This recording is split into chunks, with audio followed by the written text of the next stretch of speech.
Why, hello, everybody out there, and welcome to tonight's episode of the Terrorific Talk podcast, the horror podcast that weekly aims to answer one question, one main question: why horror?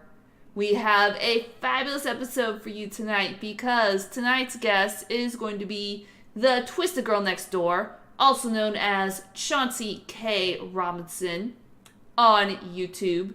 And it is going to be a great and fabulous conversation tonight. But first, we are going to go to a segment called Brandy Recommends, where I recommend a horror film, horror book, horror TV show for you to watch. And this week's recommendation comes courtesy of a guest that I had on episode 16, I believe, Ben Rock. So thank you, Ben Rock, very much for recommending this movie to me. And this movie is called Terrified. As he said, not to be confused with Terrifier, which is the movie on Netflix about the clown. Terrified is a horror movie that was made in Argentina. And it is a ghost story of sorts, but it is a different take on the ghost story because, as you know, ghost stories usually have to do with exorcisms and haunted houses and things of that nature. And that is a trope that tends to get a little bit tired and a little bit old. And this movie approaches it in such a way that it's not an exorcism. It keeps you on your toes. It's fresh. It's unique. It's got a little bit of a sci-fi element thrown in there. And I'm not going to spoil it as to how. It's just a movie that you will need to watch for yourself. And I feel like I shill Shudder all the time. And I'm not sponsored by them. It's just a service that I highly appreciate and that I highly recommend that you check out. Terrified is a Shudder original movie that is definitely one that you need to check out. It wasn't like, although I jumped a few times, but it did keep me on my toes. And it was fresh, and it was interesting. It wasn't the typical horror fare. I highly suggest that you check it out.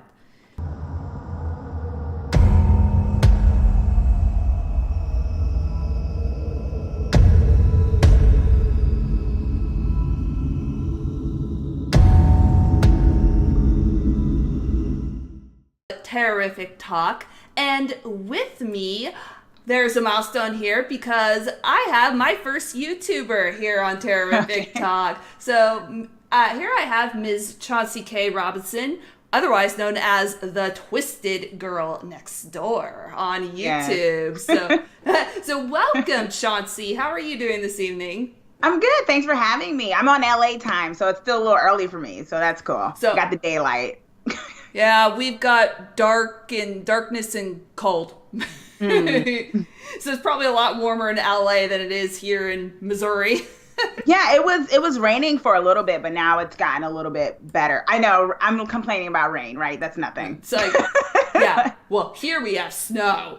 Yeah. So I remember you talking about how you made a trip to Chicago and recently, and how it was just like cold and snow. Yeah, I go back and forth there for my some of my journalism work. So, and I can't stand when I have to go over there during the winter time. So, it's always.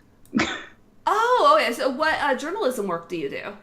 Well, it's culture still. I'm a film and TV critic. So, basically, it's for publication People's World. That's the main one I work with, and I'm on the editorial board, and I mainly focus on the culture section, but then I do occasional like politics and stuff, the dreaded politics that people don't like to talk about. So I do political journalism.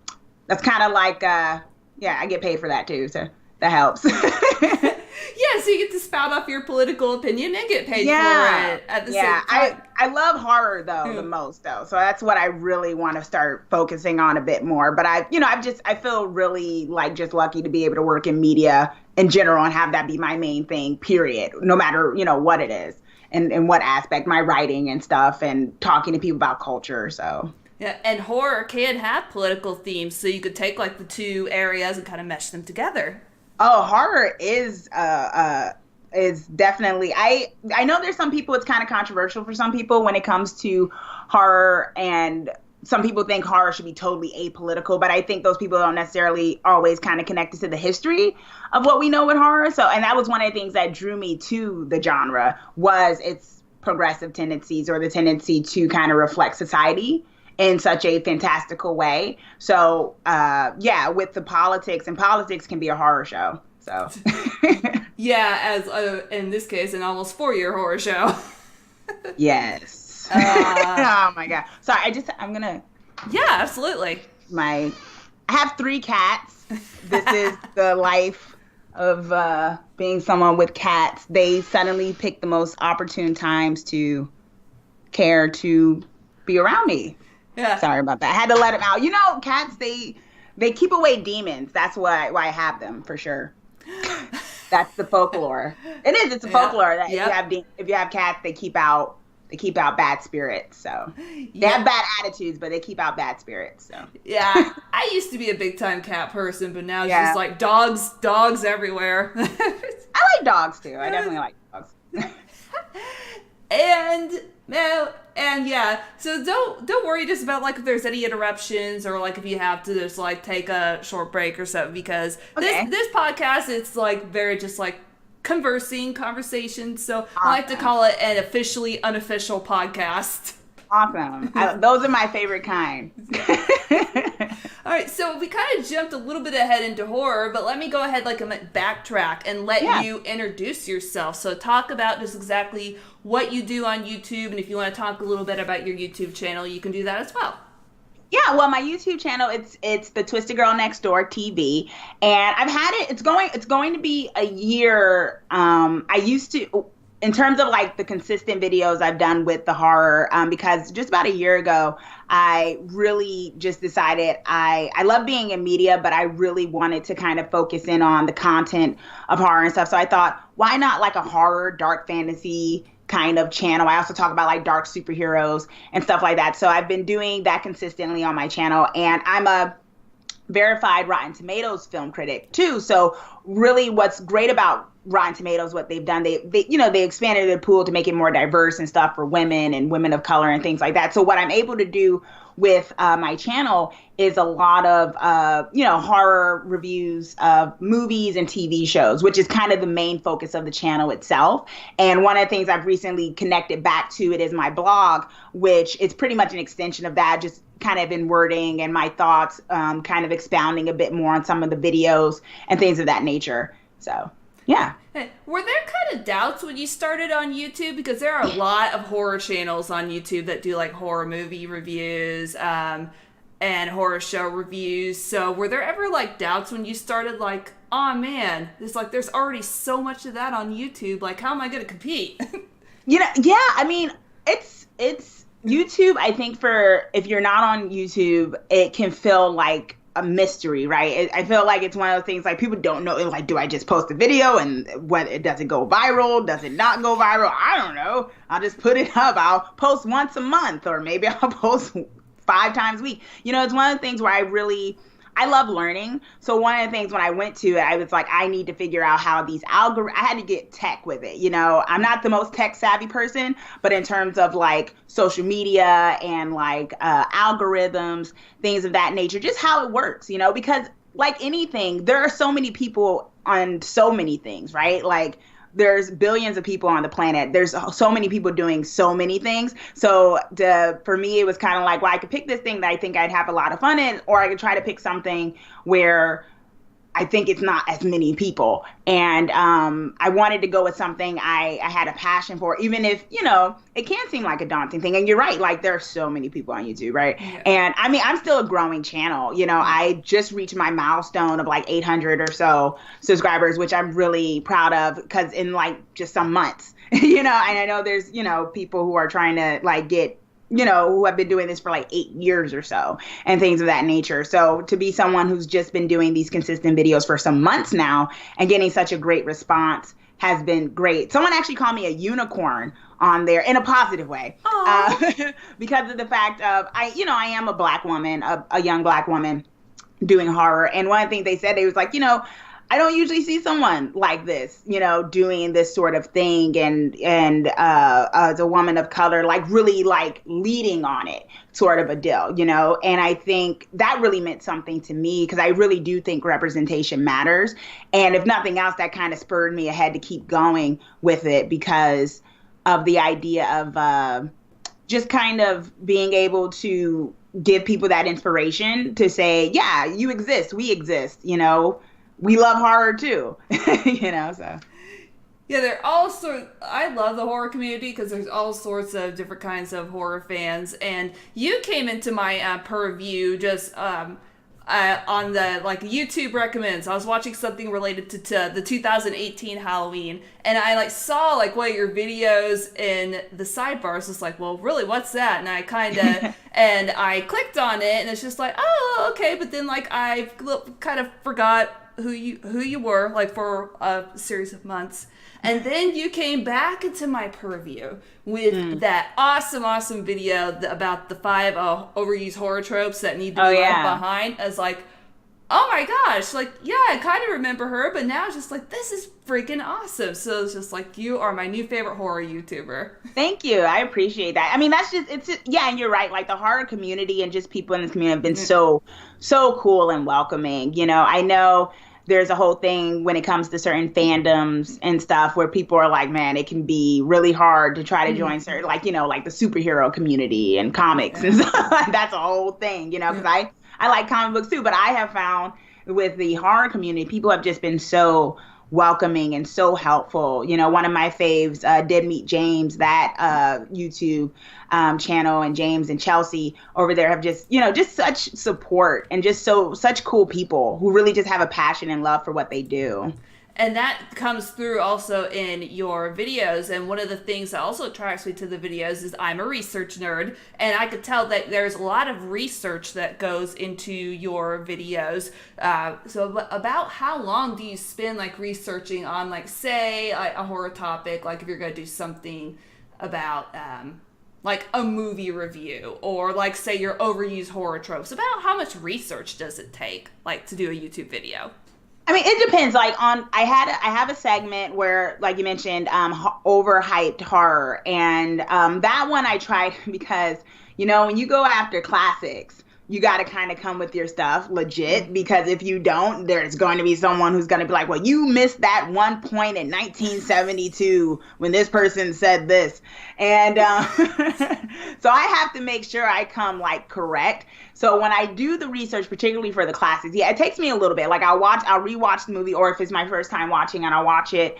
And then I kind of just, go. And this is where my journalism comes into play. And that's why I'm so grateful to have this work and that career and stuff of that nature, because it helps me in terms of research, in terms of finding sources, in terms of being able to go down the rabbit hole and find out who said this and when did they say it and what's the backdrop, what's the theme. So that can take maybe a few hours or so. I always like doing that because I learned something new. The funny thing, though, about YouTube is, they tell you can't make really long videos. No one wants to listen past 15 minutes. And I think I have all this stuff I want to say, though. So it's that balance. It's like I want people to, get what I'm saying. But I also know brevity for some people is best or whatever. But at least I know it. So that's always good. But yeah, I have to come correct, because if I don't, someone somewhere is going to point out something I quote it wrong or something. And even then, if you think that you've come across, like with all your facts, all your research, you're going to have that one person that says, well, like you said, you missed this point in 1972 when character B said this and character C said that. It's just like, but I really like how you approach it, because you're like, I know my stuff about horror, but I don't know everything. Yeah, I think that's important, because, I mean, especially I think for women and, people of color sometimes, particularly women, at times, film can be dominated kind of by the male gaze, by male critics and things of that nature. And that can kind of set the tone on what's acceptable, what's good horror. And one of the reasons why I started like the Overhyped horror segment was because I wanted to challenge kind of that status quo. It's like, well, who decided this movie was the best movie ever? Like, who decided I needed to watch this movie before I die? Like, who got to decide that? I don't know. So I like to challenge that sort of norm. And yeah, you're right. Like, it's been a really good response to it. And then there's been people who are kind of like, how dare you, and it's really funny to me, because I'm just like, wow, you really are like, someone told me I should stick to Harry Potter one time when it came to talking about horror movies. They're like, stick to Harry Potter. I think one, they assumed maybe I was 12. I don't know. And it's just like, Harry Potter's been out for a minute. I don't know if you're trying to assume I'm like super young in mind, so I have no right to say anything. But and you get that sometimes, but that kind of rolls off my back for every person that's kind of like, I'm so glad you did that. Because for every horror movie that I've challenged where someone's like, how dare you? There's been some people who will tell me, or even say online, I'm so glad someone finally said it. Because it'll be something they didn't want to say out loud, but my video, they would say, gave them the courage to say it online. Oh, I really don't like this movie either. Which just kind of shows the way with film, with content, how there can be this mentality to kind of, just kind of go with what everyone else is thinking, to the point where until you get that dissenting view and someone says, well, actually, I don't really think that was very good. And then someone will be like, you know what? I kind of thought it too. I just didn't want to say anything. And I think we need more of that. We need more differentiating voices to make it so everyone's kind of represented. Exactly. So you could be that voice for someone who wasn't like brave enough to say, well, I actually thought this movie kind of stunk. It's just I guess there's nothing wrong with that. Horror in any other genre is subjective. It's just like, we probably have different tastes in horror movies, and we're not going to like the same thing, and that's perfectly fine. Yeah, I mean, that's the great thing about horror. There's so many different subgenres of horror, and that's the thing too, because there are people, when they think horror, some people just think, slasher. It's always someone getting killed. Somebody thinks body horror, like it's exploding heads. Other people think, oh, it's a ghost, but all of those are actually correct answers. And yeah, there are some subgenres of horror. Although since I started this channel, I like to feel like, I've broadened my horizon a bit in certain movies that I would never have watched had I not been reviewing them. But there are some subgenres I'm like, no, I don't like that. Yeah. I can't. And there were a few I'm just like, I don't like that kind of horror. Sorry. Yeah. And we'll get to like the ones that you don't like in just a minute, but let's kind of talk about the ones that you do like, and that thing about broadening your horizons. I found that very interesting, because since I started this podcast, I've kind of broadened my horizons to more foreign horror, and I tend to like that a little bit more. So, like, what are your favorite kinds of horror, I guess, types of movies? And then, like, what new genres, I guess, like, what new types of horror movies do you like? I tend to like movies that are a bit more ghost related, a little bit more mystery. One of my favorite franchises that have come out in the last couple of years has been like the Conjuring franchise, and that's mainly because I'm a big narrative person when it comes to the story, when it comes to the characters and things, more than necessarily a gory monster necessarily.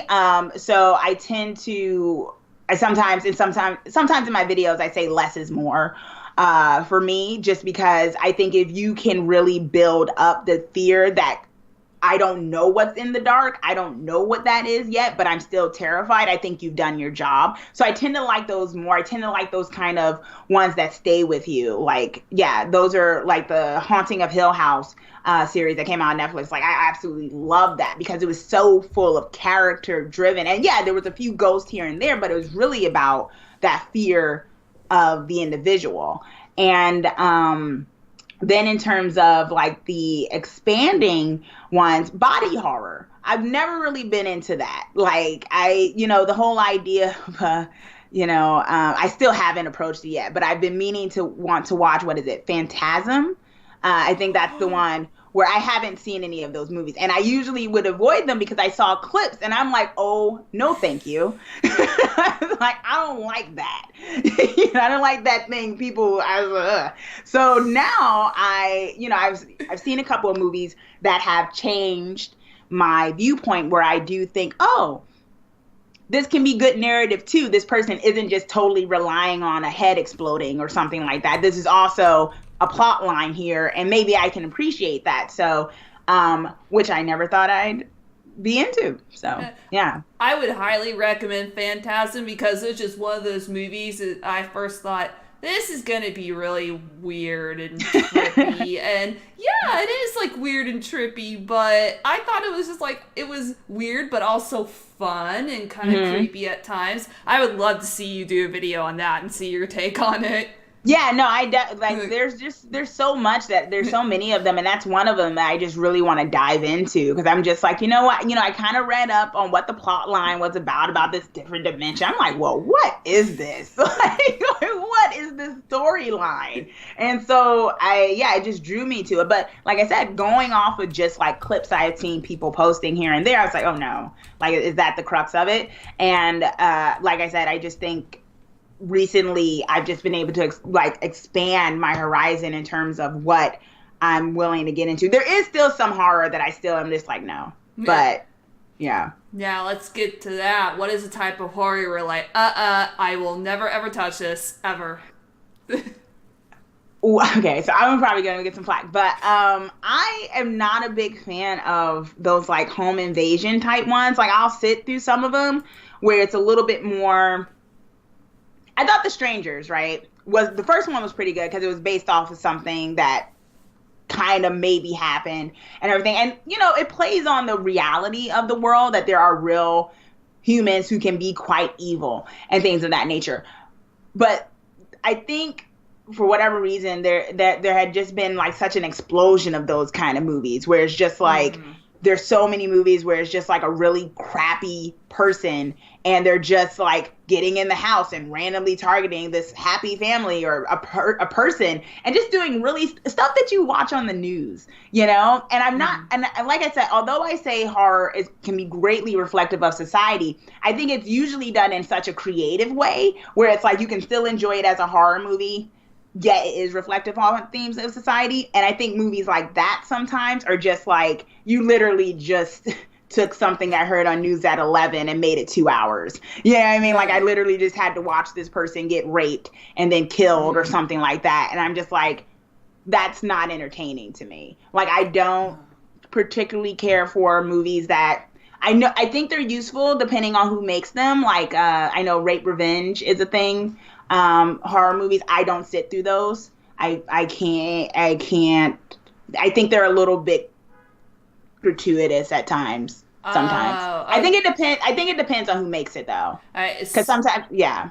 So I take it. Have you seen I Spit on Your Grave? That's one of the movies that no. Okay. I haven't either because I've been told you should see it because it's about even though she went through this horrific experience that she comes out the other side empowered and she gets revenge. And it's just I find that kind of thing really hard to sit through. Yeah.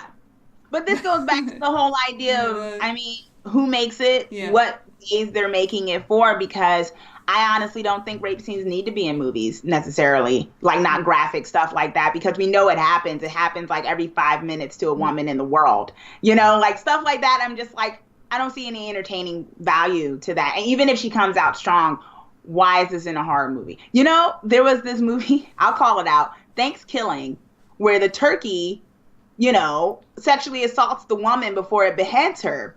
And I thought to myself, this says it's a horror comedy.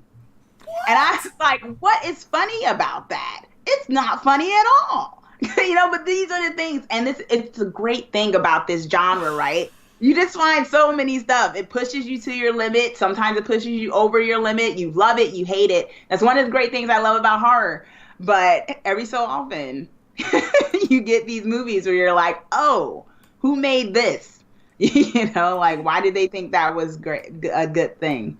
Yeah, that's also kind of how I felt about Tusk. I don't know, if you've seen that, but someone said, hey, watch this, because I like Kevin Smith. I was like, oh, okay, yeah, I'll watch it. And it was just I was up to 4 a.m, after I watched it, going how do I feel about this? I don't know. This is so weird and disturbing. I don't know if you've seen that. No, I haven't, and now I probably won't.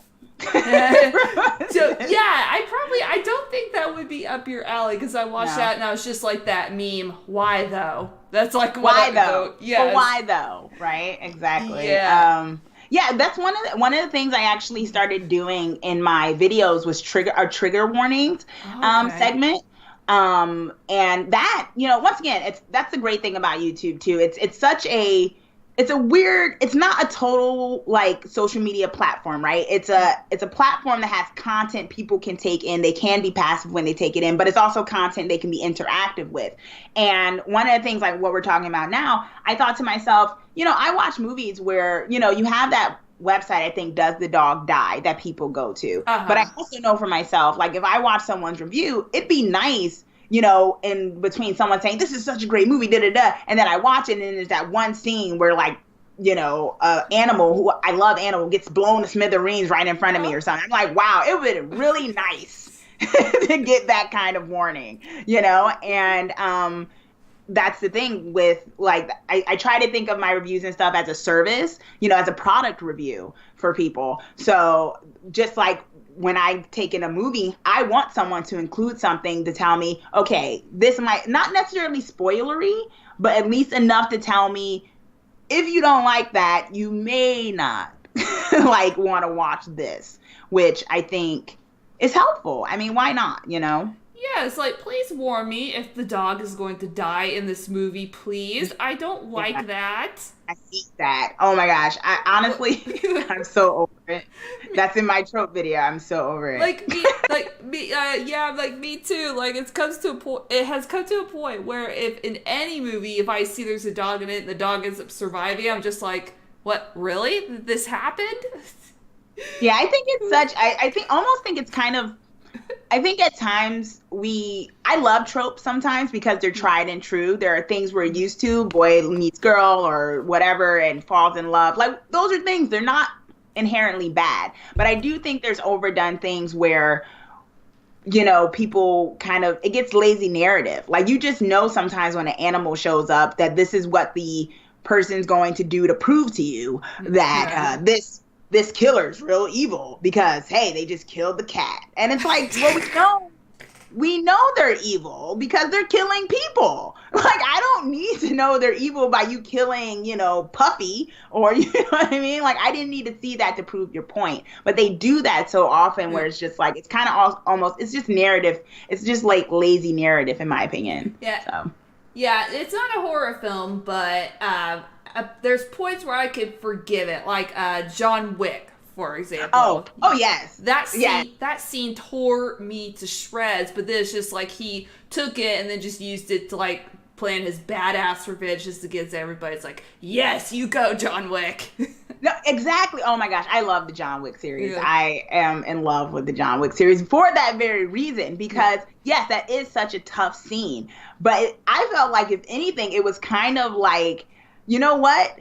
We're tired of people killing the animals in these. You know what? We're going to have a whole franchise that starts off from this guy getting revenge about the killing of the animals. You know what I mean? I was just this is my movie. Yep. This is a movie for people like me who are tired of the dogs dying. Yes, okay? For the dogs. Exactly. But he always seems to have a different dog in every movie. It's John, I love you, but maybe you just don't need to be owning dogs. I know. Yeah. There's like three gonna be. I think there's about three or four in the upcoming one, which I'm excited for. Yeah. Yeah. 3, 4. Yeah. If they all survive the movie, then I will be happy. They have to. It would just be in the wrong kind of messaging if they kill these dogs. I think we're all very nervous about the dogs, but I trust John Wick. I trust them. So. I love those movies. Can't wait for the next one. But yeah, I kind of got off on a tangent here, which it happens. Like my mind goes. No, there. I'm down. So let me kind of like reel it back in here and just kind of talk about just why do you love horror so much as a genre? I think you like kind of previously mentioned like a little bit about it, but I guess kind of expand on that if you feel like you can. So what is it about horror that attracts you to it? Well, I mean, for me, in terms of just a genre, I think it's kind of like this genre that can have everything in it, right? In my opinion, like you can have a horror movie that has romance in it, that has action, that has a thriller kind of thing, that has supernatural tendency. It kind of has everything in it. It's kind of it can be a one-stop shop, in terms of genre. Like, you have romances and you have like action movies and stuff that they can't randomly have a ghost in there. Horror can though, and it can still also have a romance and things of that nature, or an action sequence and things like that. So I love it because I'm not someone when I'm home and I want to, pop in a movie that I'm just necessarily like, okay, let me just pop. I don't really care for rom-coms or anything like that. But, I can while I'm cleaning the house, I can put on Nightmare on Elm Street Dream Warriors because, there's comedy in that. There's some action. There's a monster who I love. And, there's a plot line. And there's just something about horror where kind of the sky's the limit with it. It doesn't get enough respect, I think, in mainstream thing. And I think part of that is because it can be done for cheaper and things like that. So I think it's more like these big time execs and stuff might not see that there's real money to be made sometimes, but we've seen that's not necessarily the case either. They do well at the box office, extremely well, and actually more cost efficient because they usually don't cost as much as bigger blockbusters and things. And there's just something about I'm a story person, and there's just something about with horror where you can tell so many different kinds of stories and put so many elements in it that you're not limited to the world that we know. And then like I mentioned earlier, there's also the progressive tendencies because I do think it's a genre where it was probably one of the first kind of films I saw growing up where, just certain characters that I didn't see always represented in other places. I mean, horror still has ways to go with certain aspects too, right. But then, horror also has very strong women leads at times. There's very strong like women protagonists in horror films, and they're the ones usually fighting the monster or the triumphant one at the end. In action movies and stuff like that, that's not always the case. In fact, it's hardly the case sometimes, right? It's always usually the guy and the woman with the love and who's the love interest and whatnot. So it's like, well, in horror movies, it's Nancy. It's like it's the Nancy, it's the Laura. It's those characters who get to kind of be a hero. And that was something that was great for me. And then in other senses, you had like George Romero with his movies and stuff that were zombie features, but they were reflective about themes in society, about a strong woman character or a black protagonist and stuff. And I thought, here's people using this genre to display something, and they're not bludgeoning anyone over the head with it, right? Usually. And it's like, you can go watch this, get a good time out of it, but also still get messaging out of it if that's something you need to have conveyed to you. And I mean, we see Jordan Peele doing it on such an even larger scale. Oh, yes. And it's such a great thing, but he's running because he was able to run because so many other horror filmmakers who took those steps to infuse the politics and social awareness and stuff in their themes walked first. Like he's able to have that space because these other filmmakers started it in a way, and so it all comes together. It's just such a cool. It's a fun place. It's so many fun things. I actually like writing original horror stories too, and I want to start doing more of that, or I've been doing more of that. That was kind of I was in the literary magazine when I was younger. I always wrote stories. That was my thing, and somehow I ended up doing like nonfiction like stories, like with my journalism and stuff, because there's things going on in the world. But that's kind of like the main goal is to that's one of the reasons why I love the stories, so that I can write my own too. So yeah. That is cool. I didn't know that you wrote your own stories. I do, yeah. So do you have any plans on maybe getting some of them published someday? Yes, I do. Like I have a few that I'm working on. I think, and that's the whole thing about this new digital media world that we live in too. Like with YouTube, there's this aspect of being able to, you have these people, us, who are able to like create this content and get it straight to the person who wants to watch it, right? Which is so awesome. And we don't have to go through the middle person of a company or some studio telling us, well, maybe you should do this a little different and stuff. It's like, no, this is what I want. And the people decide. And there's a little bit of that to me when it comes to storytelling, of course. I mean, we see that with film, but even like, I like writing prose. That's sort of my thing, and plays. Because I have a degree in theater, so I wrote plays and stuff. So where I want to think of a way of getting it to the people directly. Like kind of, I love comic books, so it's kind of like this way where people maybe buy monthly kind of installments of a story or something like that. I'm just, I'm playing with ideas of it, because I mean, there's a tried and true route of like a full on book or whatever. Then there's, chapters and episodes and things of that. But I definitely want to get my content out there to the world. So, and have someone critique my stories, which I'll be very afraid of, but. Wow. So that thing about just like episodic installments of a story, that's almost kind of going the Victorian literature route, like with things like Charles Dickens, like releasing his Little Nell stories, like in installments, and people being like, what happens to Little Nell? He's like, you have to wait until it's published. Like the next episode's published. So that's totally a thing, like newspapers used to do, right? Periodicals. It's just like these things where people, and then like a lot of the books that we know now, as like classics and stuff, sometimes their original forms were like weekly installments in a newspaper or whatever. And then after it was finished, it got compiled into a book that we know. So like I said, it's just kind of different kind of ways of people taking in stuff. And I'm all for it. I'm all for looking for different ways of being able to get my writing out to people, because, this, critiquing and diving into the stories of horror is something I love. And I want to be able to also contribute to that community as well.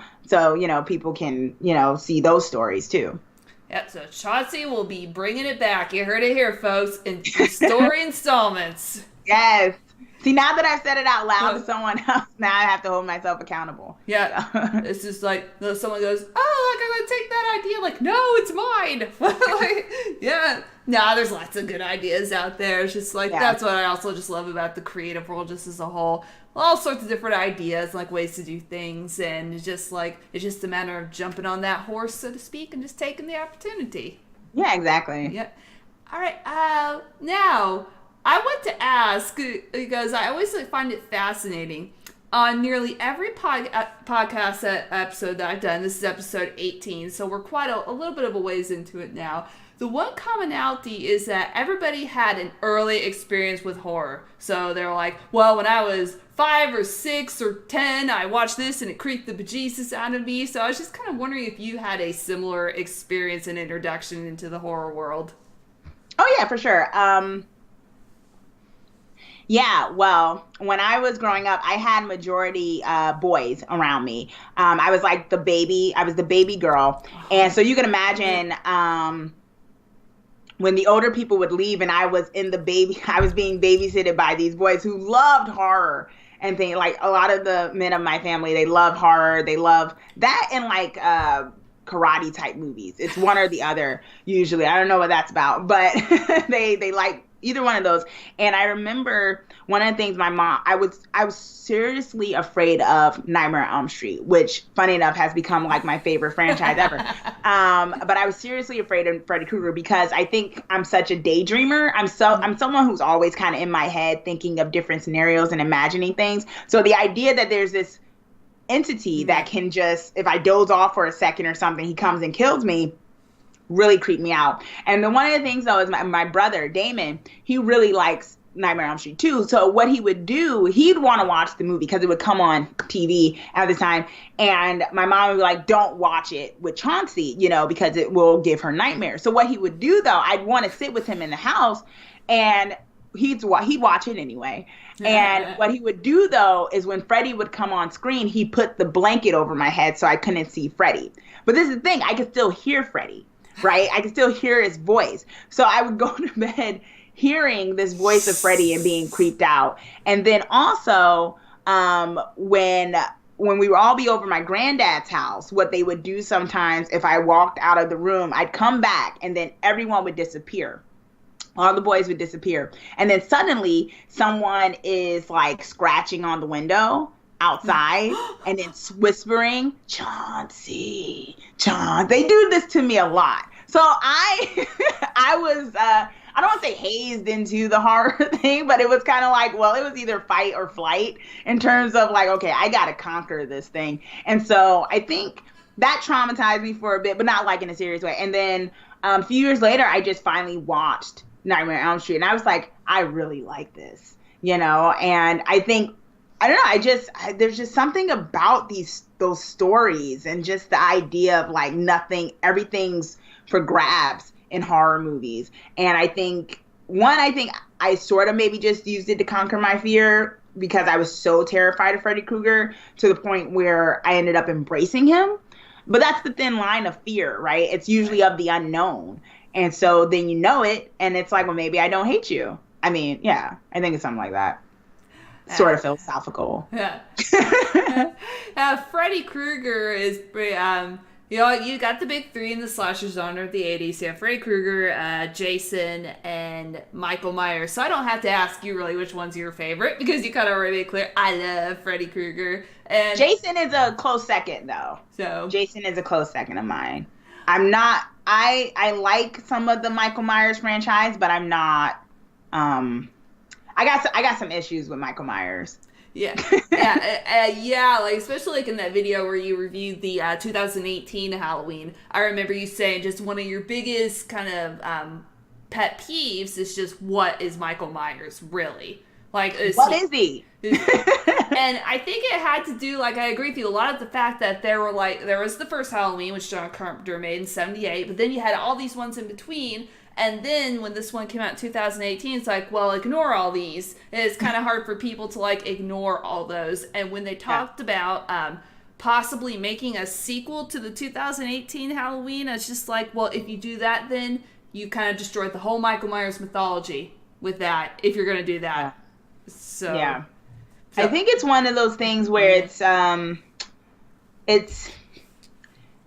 money and it's like, you know, wanting to stick true to the story, but then that's how it goes. Like when something's a hit, they want to make, especially if the studios have gotten a hold of it, they want to make more, and that's usually how it goes. They make more, but sometimes the story isn't supposed to be more. I remember reading up on it where I think John Carpenter said it was only supposed to be a two-parter. Yeah, exactly. It was only supposed to be a two-parter. That's why the third one came out that had nothing to do with Michael Myers. In fact, they kind of went meta with it, where they made it so they were watching Michael Myers on screen. And it was supposed to be, Halloween was supposed to be an anthology sort of thing, which if you look back on it now, John Carpenter was, of course, ahead of his time in that regard, because now we love anthology horror series, right? We love, you know, one moment of a season of dealing with a monster, then going to another and people are okay with letting that story go and moving on to the thing.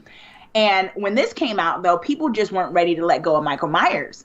And unfortunately, that third one didn't do as well because people were like, where's Michael Myers? So, and then the studio was like, oh, he's coming back. But of course, it makes no sense for him to like, how? So then it just goes on this rabbit hole of we've got to justify how this dude, this regular dude, because he's supposed to be a regular guy, how he somehow keeps surviving.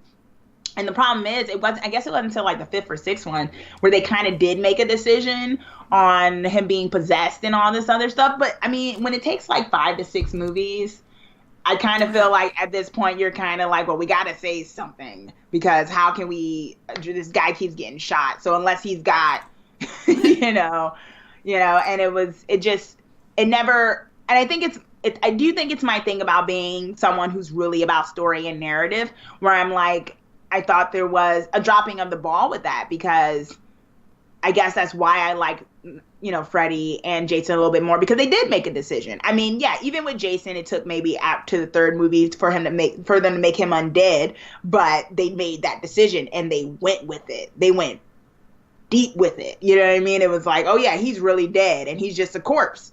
But with Michael Myers, I don't know. It's just like, what is this guy? Yeah, it's kind of like, strange, because I've only ever seen like the one that came out recently and the first one. I haven't seen all the ones in between. So for me, I'm a little bit like, it's a little bit easier for me to dismiss those in between, because I've never seen them. I don't know like if you've seen any like of those like past the first one, but yeah, just like I will only like be mad if they make another one. Just like, really? I think they've already greenlit it. That's the whole thing. I think they've already decided that there's going to be a sequel to this sequel. And I'm just like, okay. And they left it open for that, right? Like, I mean, no spoilers if you haven't seen it, but they left it open for that. And it was just like, why did you leave it open for that? Like, this whole buildup was that this was supposed to be the final kind of thing. And once again, I think it's money. I think they were like, hey, this was a hit. Let's get it out again, because everyone's going to come see it again and we're going to make money. I'm not saying the people in particular who made this film, of course not. Right. But I'm saying, like, when the studios and companies get a hold of it, that's how it goes, Yeah, jeez. Well, then, like, you better, like, then they better just be prepared to change his whole mythology, because then that's what's going to happen. Yeah, because it's like, how do you justify how he's able to keep surviving? I don't know. I don't know either. That just makes me so annoyed.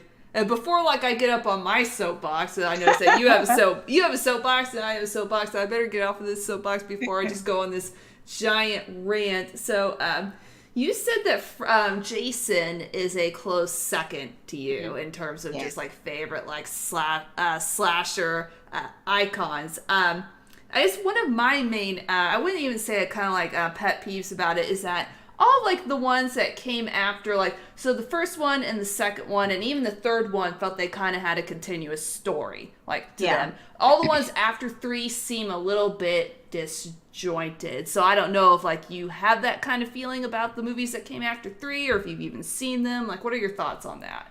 Oh yeah, I've seen them. I think, depending on who got a hold of it and what story they went to. I mean, there was the gimmick of the idea of Jason is undead. So we can kill him and we can bring him back again in some capacity. And sometimes they bring him back through electricity. Sometimes they bring him back because someone tripped on a cord that he was tied to in the lake. I mean, at some point, I guess I think the thing about the two differences for me with Nightmare on Elm Street is Nightmare on Elm Street, I kind of raise that bar because it's Wes Craven and it's his mythology, may rest in peace, one of my icons, where you kind of needed to explain that a bit more, like who is Freddy, his characterization. With Jason, I think I got to a point where I accepted this idea that this guy is an undead monster, and usually he's either buried or he's in the lake, and the whole plot line is someone stumbling upon his grave.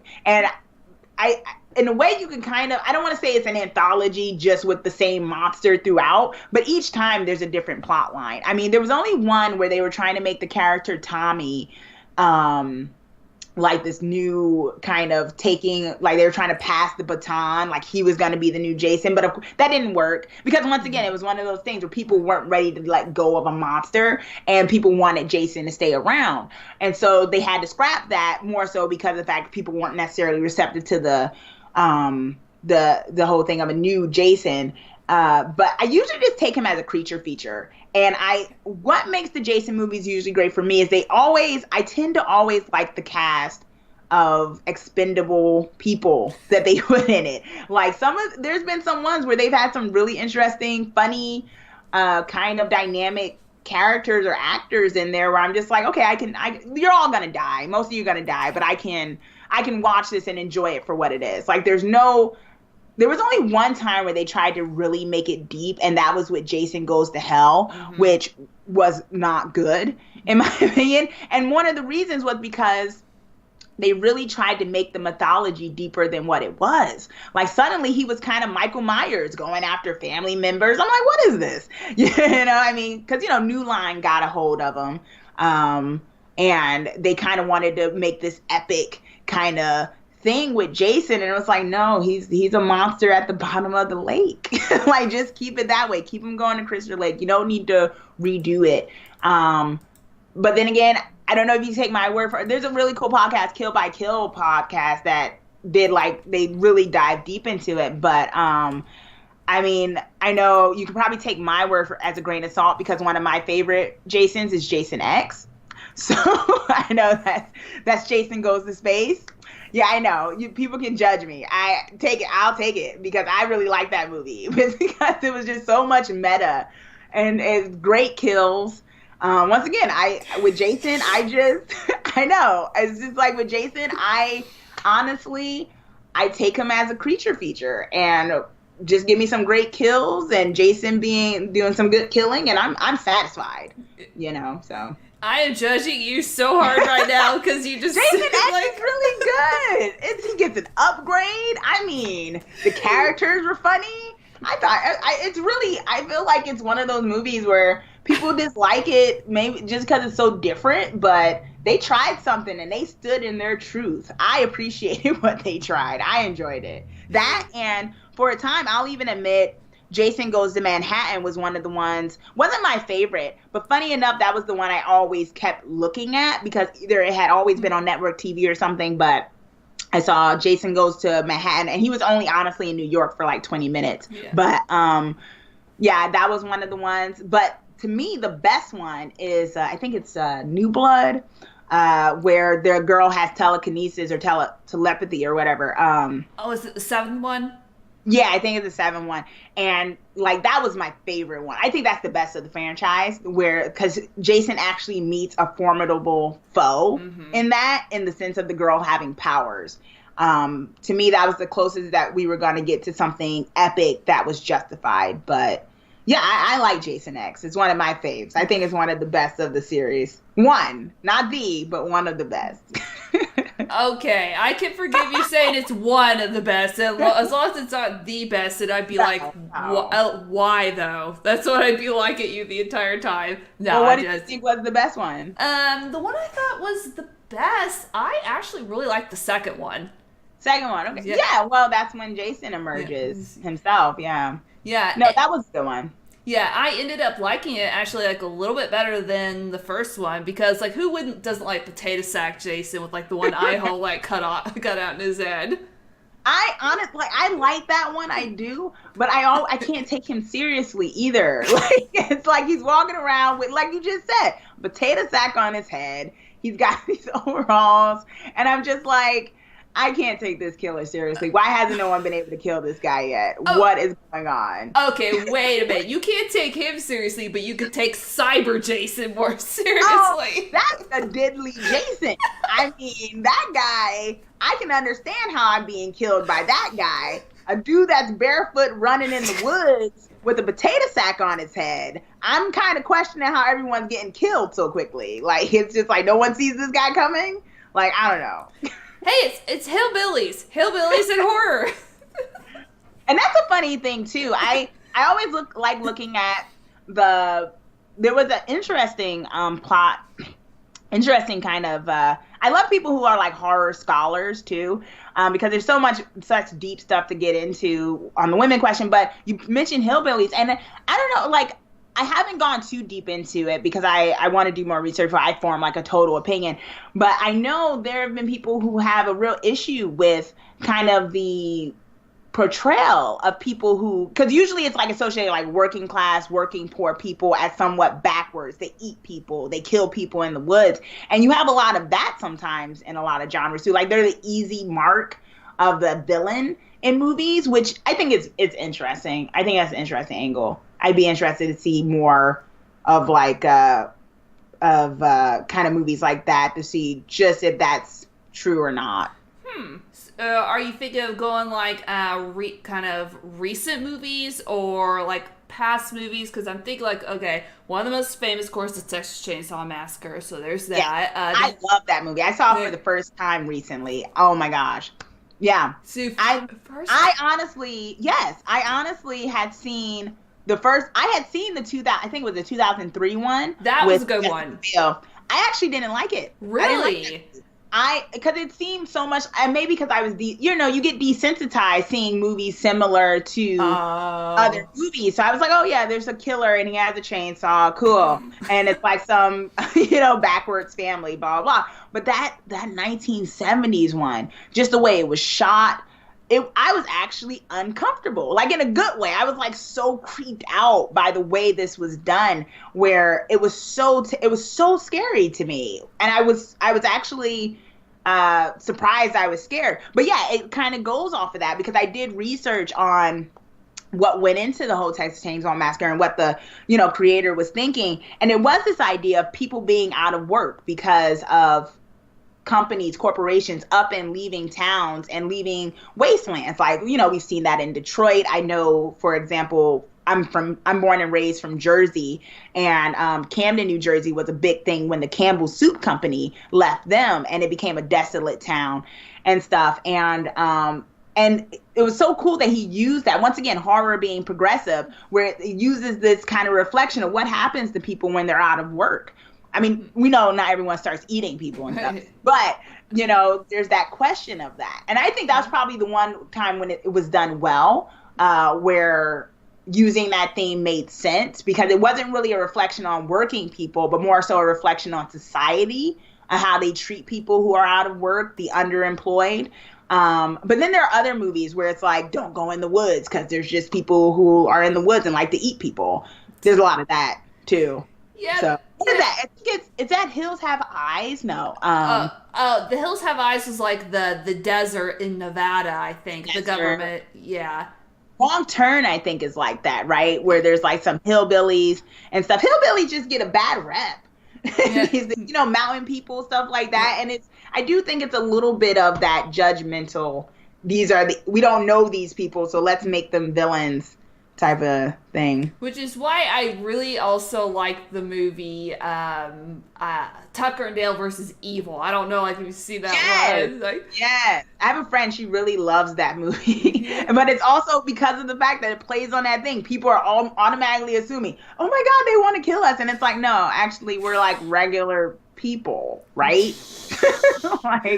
And I love when movies, and this is, once again, this is what horror does. It gives us the space to have these tropes, but then subvert them too. Because what that movie did, it subverted the trope that's tried and true, weird wood people, hillbillies, and it's like, actually, no. And it subverted that trope and actually made you stop and think, why do we do that? Because there's real people who live in areas and stuff like this, and they've been made this weird entity of tropes, it's kind of, Yeah, I'd be curious to kind of see, like, if that is still used in such a capacity today, because, I'm from Missouri. The joke is always like, oh, the Ozarks always have these barefoot hillbillies who like living in the hills. So I'm just like, haha, like, I get it. So I could kind of like laugh it off. But I can see like maybe where some people like wouldn't be able to. So I'm like kind of curious about like if that's still prevalent like in big capacity today, or if it's kind of died down a little bit. So yeah, on the other end of the spectrum, they've always been movies like this, but I think even more so there are movies that now make it so the villains are outright like corporations type thing too. So it goes on the other end of the spectrum. Like you have these working class people, or these people that work off the land and stuff, this unknown entity, the city people who were made kind of villains and like Deliverance and stuff like that. And then on the other end of that spectrum, now they're like, no, the real people are these people that control everything you see on TV and stuff like that. That's the real, like John Carpenter, once again, ahead of his time with They Live. People really slept on that movie when it came out, but he was ahead of his time and seeing and using that kind of movie to reflect a real problem in society in such a fantastical way, you know? And now we see that a bit more. Jordan Peele's doing it in that vein and stuff. But, you know, John Carpenter did it back in the 1980s with Reaganomics. Yep. John Carpenter's doing it before it was cool. Exactly. Yeah. I mean, and that's a great thing about our genre too, is that sometimes, well, one, we don't always need a big audience either, right? Yeah. Like there are cult favorites that people love, and they're fine with a lot of people. I know a lot of us sometimes are fine that it's not a phenomenon because sometimes stuff gets mainstream and then it gets diluted. So that's fine too. And because it doesn't usually take all that much to make, you know, people can sustain, but I think also the beauty of it is that we can put these movies out, and because depending on the theme, they can become or stay relevant in such a great way. You know, like They Live, like I said, it's an example of a movie came out in the 1980s, and we're seeing very similar situations in terms of the growing wage gap, the idea of poverty, and things like that they very much dealt with in They Live. We're seeing that right now today, you know, and it's so relevant even though it came out over 20 years ago. Yeah, They Live, such a great movie. Oh, man. I love it.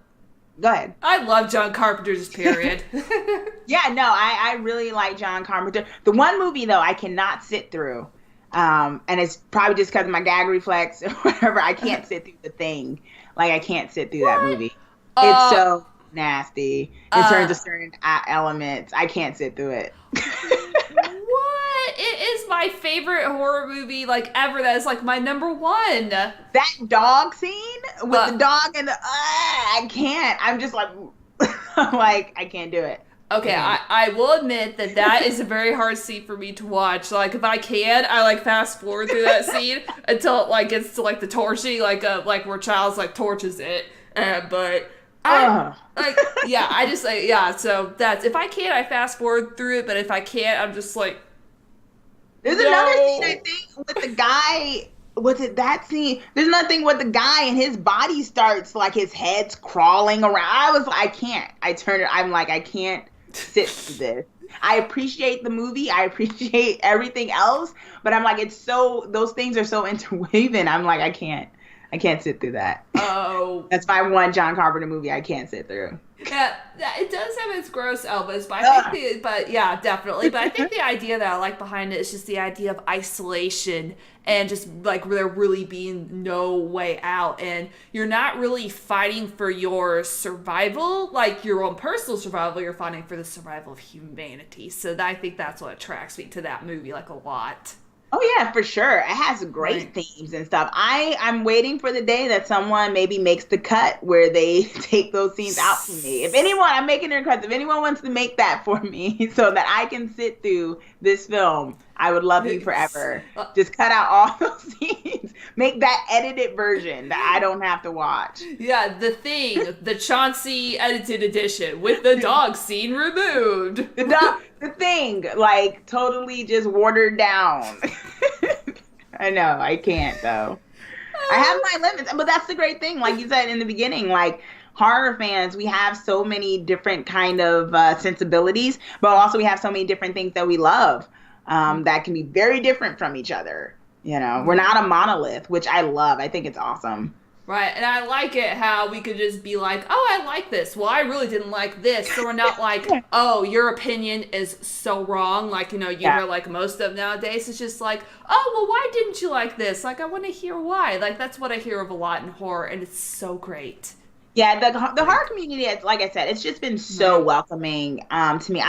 So much so where I'm just like, wow, you know, like, I mean, when you reached out and asked me, I was just like, oh my God, that's so awesome. Like, thank you. You know, it's like, 'cause sometimes in certain aspects, it can be, especially in media. I know as a journalist, like, you know, other media companies don't like to talk to other media companies. We all are trying to get the same story sometimes, or it's like, I've got to get to the deadline before you. No one likes to like work across the board with each other to kind of build something. And that's not to say it's a perfect place, because I've met some jerks in this community too.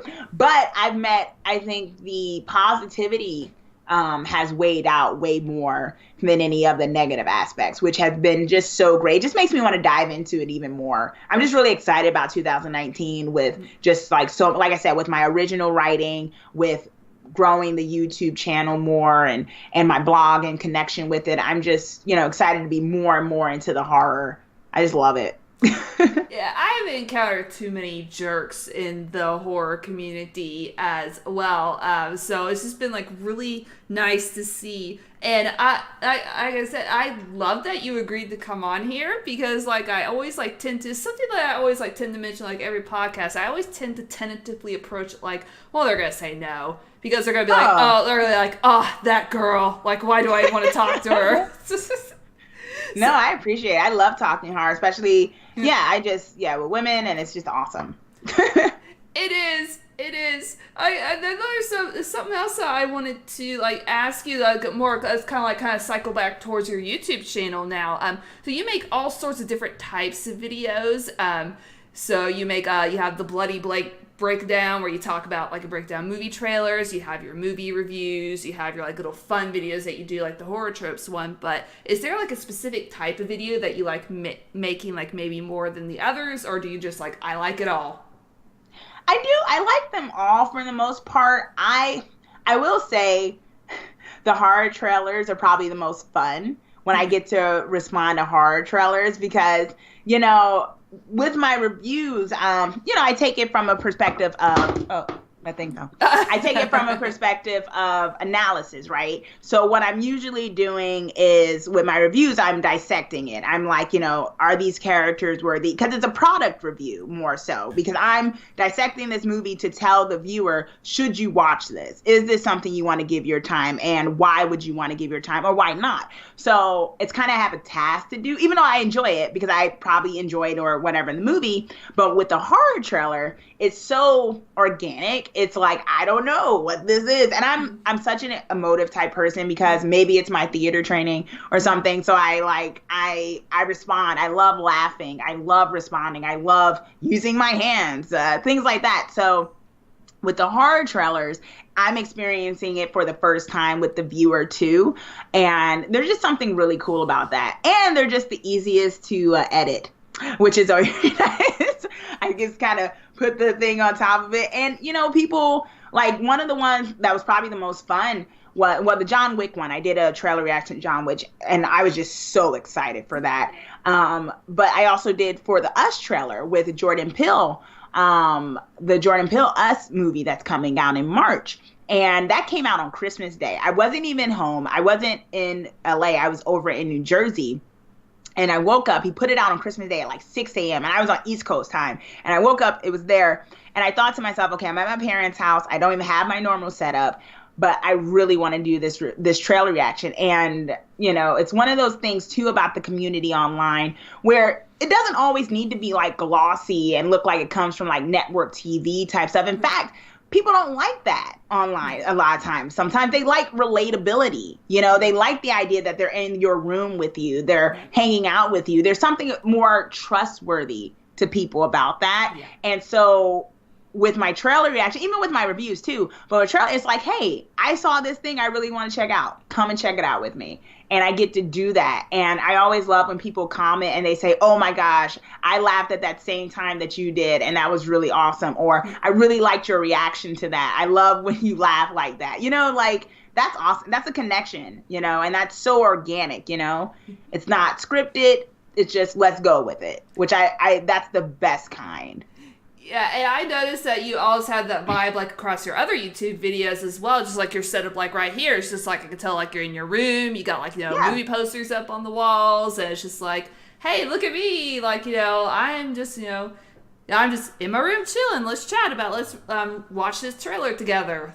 Yeah, and because I love horror and hopefully like horror and dark fantasy stuff, and it's like if you're on my channel, you do too. And it's like, I think also because working as a journalist, it can be such a stoic kind of thing. Sometimes you have to have a certain, I go to certain conferences and I have to dress a certain way, and we have to ask a certain thing at a press conference and stuff. It's very, I like it, but it's also a certain way you have to be, and that's fine. But we're seeing in this day and age where people are more responsive to people that they don't think have a corporation behind them or something. People who they think this is someone who genuinely wants to do this, so I can trust them a bit more, and that's real, and that's the real connection. That's the that's the future right there. That's the present, actually. That's the right now.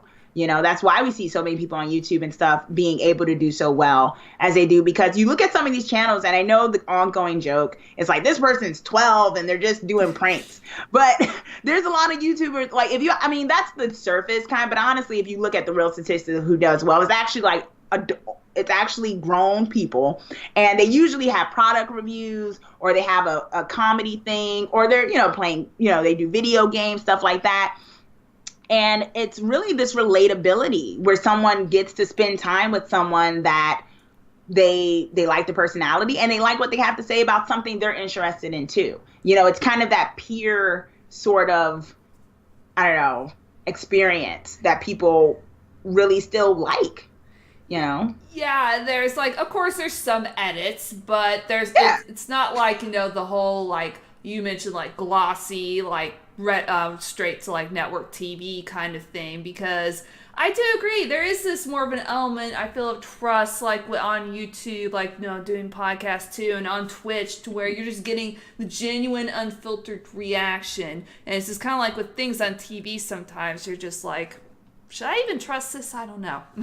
Yeah, because you don't know if they're doing it for that $20 million commercial that corporation paid to put in between, things that you don't know. I think that's probably why people even are leaning towards Netflix too a bit more, because they're like, well, no one has to sell me anything. Well, maybe there's product placement, but there's this idea though of, hey, here's this streaming network that, really what they want to do is keep me entertained, so I keep my subscription, and that's kind of the same thing with YouTube, right? It's it doesn't cost anything for people to subscribe. It's I want you to want to engage with me, so I want to create content that you want to see.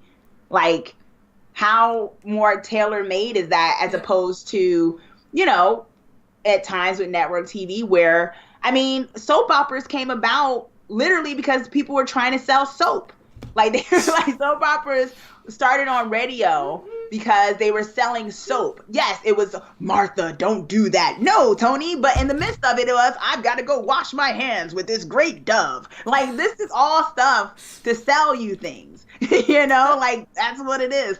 And so people get tired of it after a bit. So they do this whole more intimate kind of vibe where people that's not to say, YouTubers and stuff don't get sponsorships and stuff. People but, and I think people understand that too, but they also know the base of it is, I'm doing this because I love it. I'm doing this topic because I enjoy this topic, not just because there's some corporation behind me that wants to sell you something, and here I am being their middle person all the time or something. Right, and I think that's also is why I like interacting with you on Twitter and watching your YouTube, because you have that element of relatability. It's just I was digging back into some of your older videos, and the trailer Ashen to Suspiria. I love that, because you're just what is this? What is this? What is this? Because that was just because that was exactly my reaction when I first watched that trailer. So it's what? What? Yeah.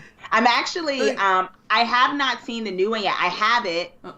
I'm going to watch it because I actually saw the original recently and I loved it. Oh my God. I really love the original. I love the look of it. I just love the whole, when you can tell a director is directing or whatever, and that you saw that with Argento and stuff. And I started this new one, and I don't know. I'm going to do a comparison video, though, and I'm probably going to ruffle some feathers with it, I think. But I don't know about this new one yet. I haven't even made it through. It's 2.5 hours long. That's too long. So you'd have to have some, a serious block of time, just sit down and, really invest in it. Yeah, I'm kind of like that, too. It's just if a movie's over 2 hours, I look at it and go, okay, do I really want to take 2.5 hours out of my day watching this? I think, the thing is, I don't have hard and fast rules, but I do think there are conditions that are usually proven right. Like, we all know in certain franchises, the sequel is usually not as good as the first one. And then the third one comes about to redeem whatever they switched up in the second one. Mm-hmm. That's usually what happens. The sequel loses its way. The third one comes about. That's what happened in Nightmare on Elm Street franchise. All those, I think Halloween is probably the only one that wasn't the case, because they just totally redid Michael Myers. But that's usually the case sometimes. And I think I have a certain rule when it comes to the length of horror movies or dark fantasy type movies as well. I know superhero movies need to be like 2.5 hours sometimes, I guess, because they have to tell you their origin story, then get to the main battle. I don't think you usually have to do that with a horror story, because it's a tale. One of my favorite writers is Edgar Allan Poe, and a lot of his stuff was short stories, and they were so effective. It built an atmosphere, and I don't think horror is necessarily a punchline all the time, but there is something of a mystery going on. There is something going on, and it doesn't need all that time to tell it, or I feel like you lose the intensity of it, right? And so I side eye when I hear a horror movie or something is like over 2 hours. I'm like, what's going on in this movie for that long? And that's why there was so much controversy, I think, when I did that video on the exorcism. The Exorcist, that ruffled a lot of feathers when I did the overhyped one. Now, mind you, I didn't say my conclusion was not that it was overhyped. I actually appreciated its historical significance, but I also noted that the script was inflated, and I felt like there were scenes that didn't need to necessarily be there. I know that they were trying to make a lot of it, from the book, but there's a reason why that's the book and this is the movie. And I was constantly told, there were people who were telling me, oh my gosh, it's because you're too young. These people you guys have such a short attention span nowadays. And I'm like, no, that's not why. I can sit through a 2.5 hour movie. I just didn't think this needed to be it, Oh, jeez. Yeah, I remember seeing The Exorcist too whenever it was on Netflix, and I after I watched it, I was like, okay. Like, I could kind of see just like, it has its place in the horror genre, and obviously it's a cultural icon, and whenever someone says The Exorcist, like, oh, it's the girl with the spinning head, and she knows, infested, I don't think is the right word. I don't know what the word is I'm looking for. Possessed, there, not infested, possessed. Wait, words escape me for a second. And so, people know it for that, but it's just yeah, I would probably ruffle a lot of feathers too with me just saying, it's okay. It's nothing, I didn't find it too scary. Yeah, and that's the thing too. Scary can be subjective, right? Yep. Like when Get Out came out, a lot of people didn't want to call that a horror movie. People were like, that's not a horror movie. Well, that's usually how it is, though. If a movie is suddenly seems prestigious, they suddenly don't want to call it a horror film. Right. Because the horror does not get the respect it deserves. No. So suddenly it's a thriller. It's like, come on, it's a horror film, And but usually, sometimes people, there's the whole idea of what's really terrifying for people. And I do think that's subjective, but I do think good narrative and story can be objective in the sense of knowing structure and things and knowing when a scene should end, which was kind of my critique of The Exorcist. But, I get it. People are not stuck. People are attached to the things they love. So I try to be respectful of that too. I'm not one of those critics and stuff who, is necessarily, I want to go in hating on everything. I do not like hate watching a show or a movie. I don't do that. I think life's too short to go out of my way to watch a movie I know I'm going to hate. I'd rather just not watch it. I know that's not everyone's MO. I know there's people out there who honestly go after movies to tear them apart. I don't care. I know, because work did go into the movie. I don't want to just rip someone's stuff to shreds or something, just for laughs or views, Yeah, and you also got to bring up an interesting point, too, about just how some people are especially if they're huge fans of something, they feel like everybody has to 100% of everything about it. And it's just no, it's not necessarily the case. You can like something, but still be well, it has its flaws. Well, you're not a fan of it. Well, Yeah, I am a fan of it, but it has its flaws. Exactly. And we should be, and that's the thing, we should be allowed to have that space to challenge these things. So that's the only way that new things get made, that a breath of fresh air can be brought into things if things are challenged, you know. I did a poll not too long ago about I asked people what do they want my next overhyped horror to be. And I got like 600 or so votes, which was really cool. I did it within 24 hours. And 600 people weighed in, and I gave them 3 choices. And it was The Shining, which I've been wanting to take on for some time, the Jack Nicholson version. Okay. I got feelings about that one. And Alien, and also Poltergeist. And so The Shining won out. And funny enough, this whole thing sparked a really interesting conversation under the poll, because people were admitting, like, I didn't like the Jack Nicholson one. Like, I really had problems with that. And people would be in good company because Stephen King hated it too. But it was like, you know, there's this idea of that. And then I had some people telling me, you can't touch Alien. Like, that to me was so crazy. And there were so many people, and not like mean, just like straight up, no one can talk bad about Alien. I'm like, who decided that? Who gets to decide I can't say anything about Alien? Like, did someone have a meeting I wasn't invited to that they got to sit down and say, Alien's an untouchable movie? You know? Yes, they had that meeting last week. Yes, I missed it. I totally missed it.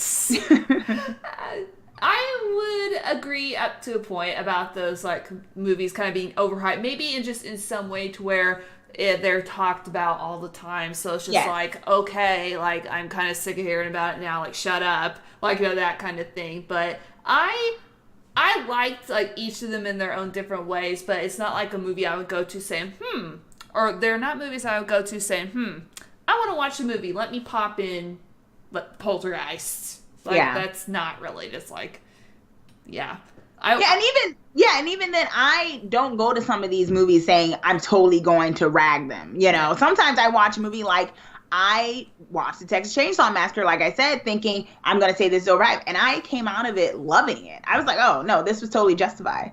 Like, I think this is a totally justified film, just with everything I learned about it. I was like, yes, this was wonderful. So, but people get, you know, they get in their feelings a little bit about stuff. It's like, and I get it. We have a community of very passionate people, right? Which I love. Yeah, definitely. Passion is okay, but it's just like whenever it gets to like you make people feel bad for having an opinion, that's why I never liked. That's not okay. Yeah, which, you know, and I think especially for women, we're fighting for that space too, you know, and I think that's important. Fighting for that space to have that voice. Because sometimes it's always weird to me sometimes, especially on TV shows, where I see the commentary or when they allow like commentators and stuff, it's usually always guys. And I'm like, where's the women at? Like, where's the women for this? I don't know. I know we're out there. We're hiding. No, just kidding. Clearly. Clearly. It's just like, I don't know about that. Oh, right. Wow. We've been talking for pretty close to almost an hour and a half. See, I tell you, like, whenever, like, we get off, like, you know, whenever I get off on someone, I could, like, talk with them to them about horror, just, like, go for ages. Like, that's awesome. If you let me. So, okay. So I'm going to ask my chat, like, if they have any questions, like, specifically for you or comments. But while we're waiting on those, talk about where we can find you on social media. Like, where's your YouTube channel, Twitter, like, all that other stuff. Yeah, you can find me on Twitter at Miss Chauncey KR. That's MS, my name, KR. And then you can also find me on Instagram minus the R. So it's just Miss Chauncey K. And now my blog is now live again and more active, which basically connects back to the YouTube, but with a few more like news items and a few more musings at ChaunceyKRobinson.com, which is the Twisted Girl Next Door blog that I've got. And of course, you can find me on YouTube. And I'm on YouTube. The YouTube name is Chauncey K. Robinson as well. And it's Twisted Girl TV. So, and yeah, I'm like just really excited. My go-to thing that I say is let's get creepy together consensually, of course. Yes. And but yeah, let's get creepy together. Like totally. I always welcome people watching my videos and wing, and I love hearing what other people have to say. And I'm totally fine when people disagree with me in a respectful way. So. Right, yeah, that's good. So as long as they're saying you like this, so you're a doo-doo head, it's just like, yeah, wait, what? Harry Potter. Like, yeah, stick to Harry Potter, Chauncey. I mean, come on. I have never publicly even reviewed Harry Potter. I've never even talked about Harry Potter on any of my social. I don't know where they got that from. That was so weird to me. I honestly think they were trying to make some type of joke about my age. I don't know. I think they was like, this wizardy young girl. Like okay. Yeah, now you should like review Harry Potter. It's just like, okay, this is to the person that said I should stick to Harry Potter. Harry Potter is no, just exactly. Oh, so it looks like we got a couple questions. I don't think this has been asked yet. Oh, okay. So what do you consider? I think like we talked a little bit about the horror film that you felt was the best. So which horror film do you feel like is the worst? Where you watched it and you were just like, ew, or why, or what is this? Oh my gosh. Wow. Okay. So I usually have a rule where I don't go after like indie films because usually they're low budget and those are up and coming filmmakers and everyone needs the space too. So I have no problem though saying when I hate a mainstream horror film. So I guess I'll go with a recent one just because they got so much money to already do it, so I don't feel bad. I could not stand Strangers Pray at Night. I saw that movie. I actually did a review for that on my channel, and it was the latest Strangers one, and it was, oh my gosh, just everything about it. Then I went to the theater to see it. I went to an advanced screening, and once again, I'll be full disclosure, it's not my favorite subgenre, the whole random people just killing to kill, and not like a slasher, just like, straight up just brutal type news at 11. And I couldn't stand it because they really made it so the characters had no fighting chance. That's my thing about narrative. I want to believe that there's a chance that the character might win. Even if they don't have to, but the character has to have a chance to win. And it seemed like this movie literally just wanted to play on anyone's senses who would be okay to watch something and just basically go watch people get killed. And I know that sounds weird to say in horror because you literally are going to watch people get killed. But I mean in the sense of, like, there's no real story behind it. It's kind of like horror porn. That's what I call it sometimes. It's like, sometimes with pornos where it's like someone's delivering the pizza. Oh, you forgot the tip. And that's it. And then it goes into whatever it's going to go into. I don't watch. That's my stereotypical way of what I think porn can be, with no plot. But that's kind of how that movie was, where it's like, there's no plot. Let's just get into like cutting these people down. And I like to think horror is a bit more creative than that. That, yes, let's have killing, let's have war, but let's have a plot behind it. I don't want to just go watch a family get killed. That's kind of weird. Like, just to watch them just get cut down. Yeah, even with Strangers, there's more to it than that. It's just like, they were just like, they were killing people and they had no purpose, rhyme, reason, or purpose, but it was terrifying to me. It was terrifying, and they did it in a way that worked. Right. And I think it was also, at the other movies, the characters had a fighting chance too. I mean, we know what happens, but it was the illusion of a fighting chance. And then Strangers Pray at Night, they just made them make such stupid decisions. Like, the whole family just made really bad decisions, to the point where the only way they survived was, to me, a really just contrived part in the script. I was like, the only way this movie is going to be an hour and a half is dumb luck with these characters. Because I'm like, if these characters actually made these real decisions, this movie would be a half an hour. They all be dead within the first half an hour of this film. And they drew it out. And I'm like, so I'm watching a whole movie where I'm like, you kind of deserve to die because you keep making these stupid decisions. You have to be able, I think, one of the best things of a horror thing is to be able to root for someone as a viewer. Have to be, even if they don't win, we have to have someone we can root for. Everyone can't be a jerk. Everyone can't be stupid, No, because then you're rooting for them to die. It's like, you don't want to do that. Yeah. Who wants to watch a story like that? I don't. No, I don't know. me neither. So you kind of like saved me from like a bad movie. So thank you for that. All right, another question. Okay, we kind of talked a little bit about overrated horror films, but what horror film do you think is underrated that doesn't get the respect it deserves? I was just talking about this a couple weeks ago. I really liked Michael J. Fox's movie Frighteners. I absolutely love that movie. It was one of, I remember it years ago, it used to come on network TV, and I watched, back when they showed movies on network TV, they don't do that as much anymore. It was like a Saturday night movie or whatever, and I remember watching Frighteners, and I absolutely loved it. I thought it was scary at times. I thought, of course, it was funny. I've always liked Michael J. Fox, period. Yeah. But it was a movie that, I mean, just reading about, I loved it when it came on network TV, but I realized, you know, one, not a lot of people always know about it. But also when it first came out, it didn't do as well. I mean, it did well enough, but it wasn't like the big hit that they had hoped it would be. And it makes me a little sad because it's actually a really good movie. I would recommend Frighteners to people. It's a solid film. I'm so glad you said that. I love that movie. Okay. Oh my goodness. Awesome. We agree on something. Yes, not Jason X, but we agree on something. Jason X is also underrated. People don't appreciate that movie. Don't listen to her. Okay, then someone asked if you have seen the original Puppet Master films. If so, what did you think of those? I have seen the original Puppet Master. Those are also very creepy films. I'm not someone, just like I've never been someone who's really afraid of clowns. I know that really creeps people out. I'm also not someone who's always been afraid of like creepy dolls and stuff. I have a lot of stuffed animals and dolls and stuff, and I tend to like them. And so for me, I did find that creepy still, though, like the puppet with the hook for the hand. And it was, I really like those.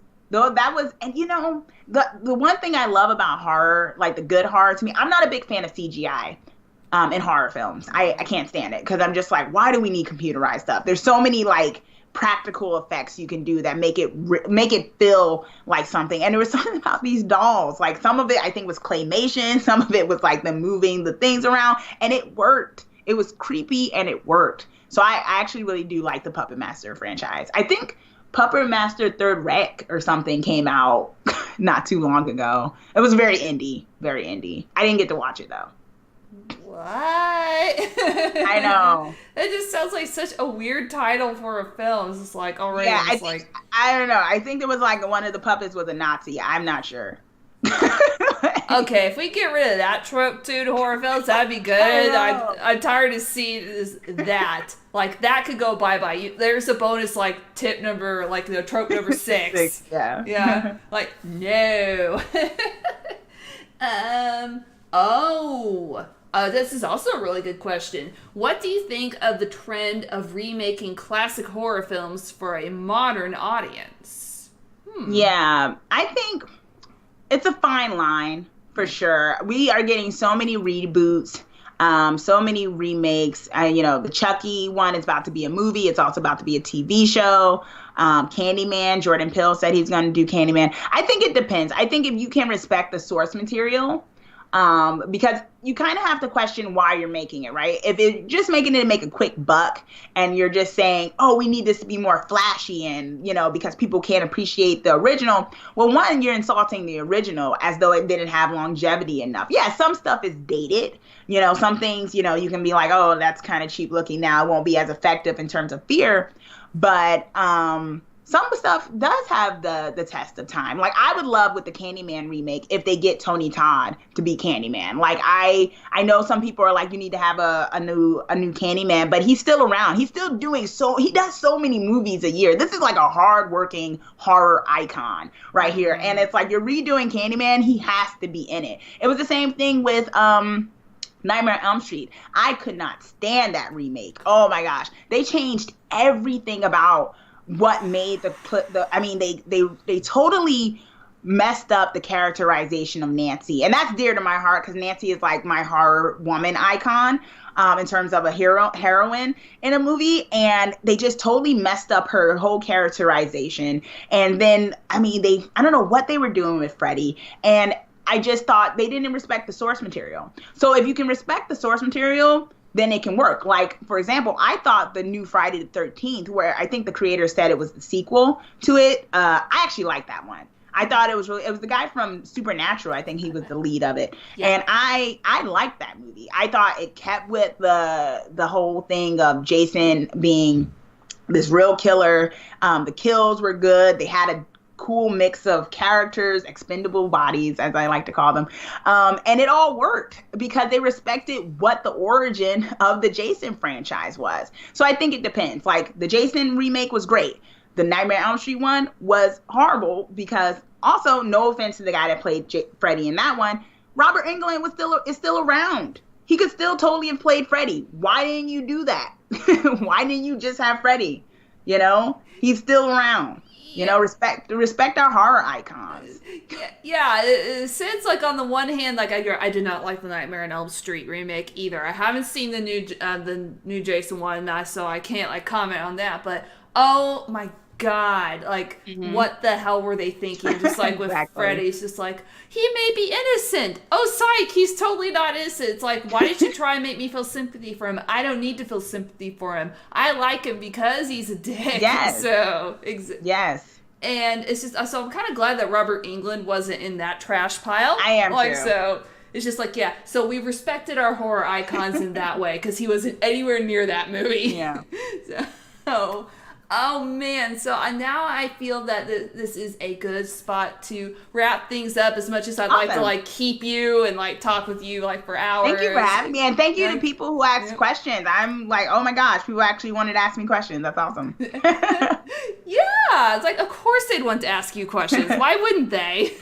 Yeah, it definitely in the future, like, if you ever, like, want to come on again, or just, like, because I'm planning all special episodes in the future with my different themes, so if you would like in the future, if I could approach you saying, hey, like, I'm thinking of doing this special episode, like, oh yeah, I'm totally down. This was such a great experience, and you're so cool to talk to. So if you have if you have a special theme or something you want to talk about, I am so game for that. So just let me know. Like, awesome. Like, it's been so much fun, like, having you on here as well, and I'm glad that you enjoyed yourself. So once again, to Ms. Chauncey, aka the Twisted Girl Next Door, thank you so much for being on Terrorific Talk. And do you have any final parting words for our audience?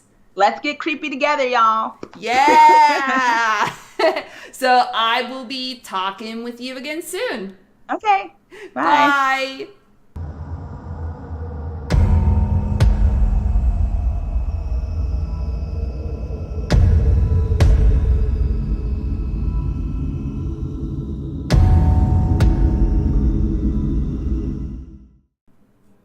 Once again, thank you so very much to Ms. Chauncey, aka the Twisted Girl Next Door, for coming on to Terrorific Talk tonight and talking about her YouTube channel and horror with me. I greatly appreciate you, Chauncey. So if you want to keep an eye on when videos and audio versions of the podcast are uploaded, go to youtube.com/Brandykins and to anchor.fm/Terrorific Talk. Also, if you're interested in becoming a podcast patron, you can go to patreon.com/Brandykins. So, until next week, stay terrific, everybody, and bye-bye.